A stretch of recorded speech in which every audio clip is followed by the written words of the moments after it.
Well, the mask mandate has been big news this week. So is this a good thing or a bad thing for our kids, or maybe just something to adjust to, right? Dr. Laura Saunders from the Institute of Living is here now to talk about the social, emotional impact of the release of the mandate. How are you? Happy Wednesday, Doc. Hello, friends, and happy Wednesday. All right, so we did a poll here. 60% of the people are for the release of the masks and 40% are against the release of the masks. They don't think it's a good idea. What say you? So number one is safety and medical, right? So we have to follow the guidelines that are given to us. I can think all I want about what the psychological and social emotional impact is, but number one is safety. So if the guidelines say, based on rates of vaccination and percentage of people testing positive, that it's safe to go maskless in school, I'm all for it, because what we know is that it has changed the social dynamics for 2 years. And I look at this on a developmental spectrum. So, someone that's in high school, they've had a lot of years of time to learn and adjust to social skills and facial expressions. But a young child has not. So I think it's had, in some ways, masking's had a greater impact on younger children in terms of what they've lost in social emotional skills. Well, and it matters with our facial expressions. We maybe as adults don't think any big deal, but we talk about wearing a mask, like I'm smiling under here. But kids really are learning without even realizing they're learning so much by facial expressions.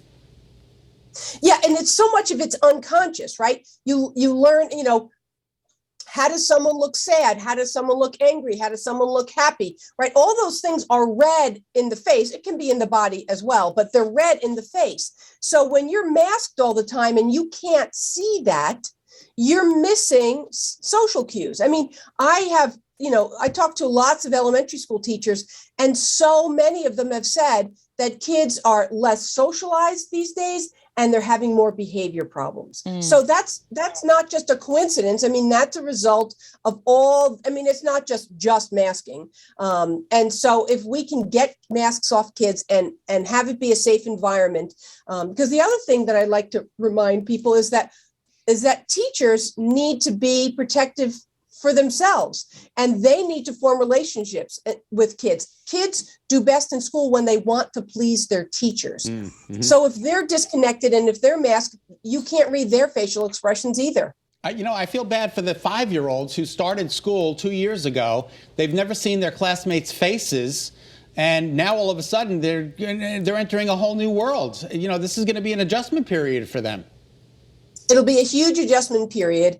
And again, teachers are at the front lines in this. And so I have tons of empathy for teachers. Our teachers in our schools need far more support than what they're getting.